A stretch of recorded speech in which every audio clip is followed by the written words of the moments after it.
चुनाव का ये माहौल अगर हम उत्सव में पलट दें, लोकोत्सव बना दें, तो हमारी रगों में डेमोक्रेसी आने वाली पीढ़ियों के रगों में वो संस्कार बन जाती है। आपने कई भाषणों में कहा है कि 2024 आपका लक्ष्य नहीं है, 2047 है।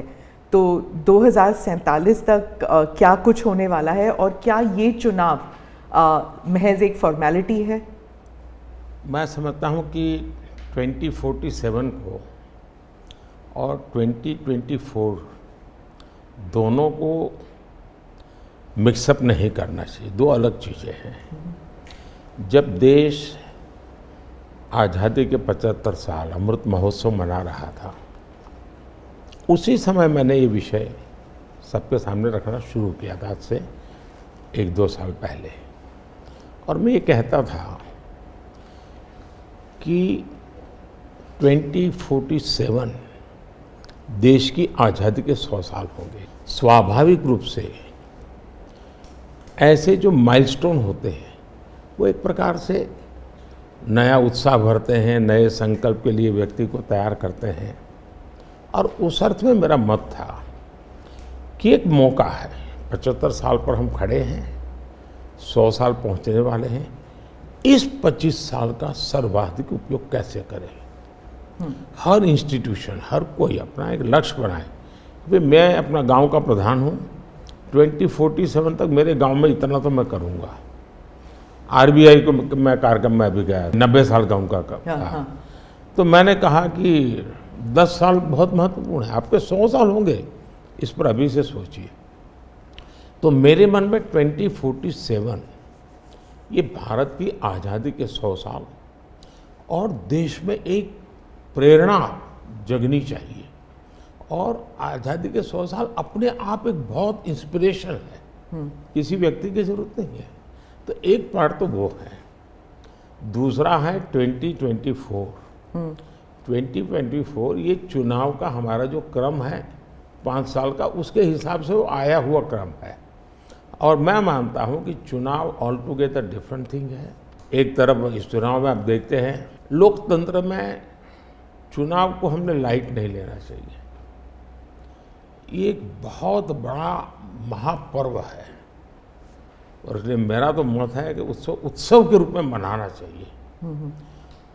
उससे जैसे स्पोर्ट्स, उसका जब फेस्टिवल होता है, स्पोर्ट्स के इवेंट होते हैं, वो स्पोर्ट्समैन स्पिरिट को पैदा करते हैं। प्रतिस्पर्धा भी। जब खेल का मैदान होता है तो देखने वाले, खेलने वाले, स्पोर्ट्समैन स्पिरिट का एक एनवायरनमेंट क्रिएट होता है जो हमारे संस्कार बन जाते हैं। चुनाव का ये माहौल अगर हम उत्सव में पलट दें, लोकोत्सव बना दें, तो हमारी रगों में डेमोक्रेसी आने वाली पीढ़ियों के रगों में वो संस्कार बन जाती है। और लोकतंत्र के लिए बहुत आवश्यक है कि लोकतंत्र ये सिर्फ संविधान की सीमाओं में नहीं बंधना चाहिए, हमारी रगों में होना चाहिए, हमारे संस्कार में होना चाहिए। और उस अर्थ में मैं 2024 को देखता हूँ। ये बात सही है कि हमारा 25 साल का विजन, और उसमें मैंने बहुत काम किया है। और ये आज कर रहा हूँ ऐसा नहीं है। शायद मैं जब गुजरात में था तब भी उन दिशा में सोचता था। अब देखिए 2024 का चुनाव तो देश के सामने एक अवसर है कि एक कांग्रेस सरकार का मॉडल और एक बीजेपी सरकार का मॉडल, उनका 5-6 दशक का काम, मैं उनके लिए बहुत खुला मैदान छोड़ता हूँ, 5-6 दशक का काम, और मेरा सिर्फ 10 साल का काम। कंपैरिजन कीजिए, किसी भी क्षेत्र में कंपैरिजन कीजिए, अगर कुछ कमियां होगी तो भी हमारी एफर्ट्स में कमी नहीं रही होगी। दूसरा, मुझे 10 साल में 2 साल तो कोविड की लड़ाई में जाना पड़ा और आफ्टर इफेक्ट भी बहुत था। फिर भी आज हम कंपैरेटिवली देश को स्पीड कहो, स्केल कहो, सर्वांगीण विकास की बात करें तो वो कहें, सर्व समावेशक विकास की बात कहें तो वो देखें। हर पैरामीटर पे आपको कांग्रेस के मॉडल से एक ऐसा मॉडल नजर आ रहा है कि हाँ, इस रास्ते पर हम चलेंगे इतनी गति से, और गति और बढ़ानी है मुझे। अगले टर्म में गति भी बढ़ानी है और स्केल भी बढ़ाना है, तो वो तो मेरा लक्ष्य ही है। दूसरा, आप देखेंगे कि जब देश चलाने की देशवासी जिम्मेवारी देते हैं, तरफ सिंगल माइंडेड फोकस होना चाहिए।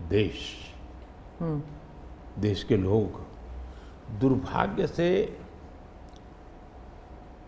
पहले की राजनीतिक कल्चर ने परिवार को कैसे मजबूत बनाना, परिवार की जड़ों को कोई उखाड़ न दे, उसी में शक्ति लगाते रहे। जबकि मैं देश मजबूत इसी एक लक्ष्य को लेकर के काम कर रहा हूँ। मेरी सरकार पूरी उस लक्ष्य को लेकर काम रही। और जब देश मजबूत होता है तो हर कोई उसका बेनिफिशियरी संतोष अनुभव करता है। हाँ यार, कुछ तो हो रहा है, मेहनत तो कर रहा है, ईमानदारी से कर रहा है, इन चीज़ों का इम्पैक्ट होता है। तो 2024 ये चुनाव है और चुनाव का मैदान है, तो हम एक अपने ट्रैक रिकॉर्ड को लेकर के गए हैं और वे अपने ट्रैक रिकॉर्ड को लेकर के आए हैं। अब प्रधानमंत्री जी, आपने दो चीज़ों का जिक्र किया जिसके बारे में पूछना चाहूँगी। एक तो वो जब आरबीआई में जब आपने कहा 2014 विजन वगैरह की बात कर रहे थे, तो जब आप कहते हैं कि ट्रेलर है, आपके स्पीचेस में कहते हैं अभी तो ट्रेलर है, मैं बहुत कुछ करने वाला हूँ, तो एक कस्बा होता है जो थोड़ा नर्वस हो जाता है कि करने क्या वाले हैं मोदी जी। एक वो नर्वस होते हैं, जो दूसरी जिनका विश्वास आप पर पूर्ण तरह है, वो सोचते हैं कि हाँ अभी और काम बाकी है और मोदी जी उसे अंजाम देने वाले हैं। तो दोनों के लिए आप अगर हमें बताएं कि विजन क्या है कि 2047 तक किस तरह ये विजन सक्सेसफुल होगा, क्या आपका गेम प्लान है? जब मैं कहता हूँ कि मेरे मन में बहुत बड़े बड़े प्लान है और उसके लिए बहुत बड़े बड़े फैसले हैं, किसी को डरने की ज़रूरत नहीं है। मेरे निर्णय किसी को डराने के लिए नहीं है, किसी को दबाने के लिए भी नहीं है।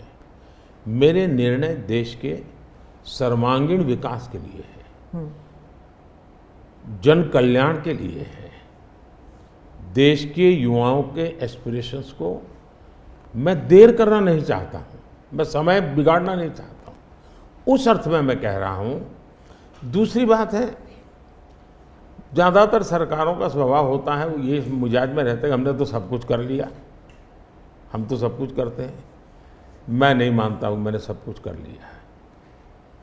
मैंने ज़्यादा से ज़्यादा करने का प्रयास किया है, सही दिशा में जाने का प्रयास किया है, फिर भी बहुत कुछ है जो मुझे अभी भी करना है, क्योंकि मैं देखता हूँ मेरे देश की कितनी आवश्यकताएं हैं।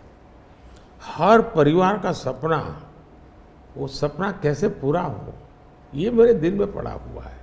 और इसलिए मैं कहता हूँ जो हुआ है वो ट्रेलर है, आपको अच्छा लगा है, लेकिन मैं बहुत अधिक करना चाहता हूँ, उस अर्थ में मैं उस बात को कहता हूँ।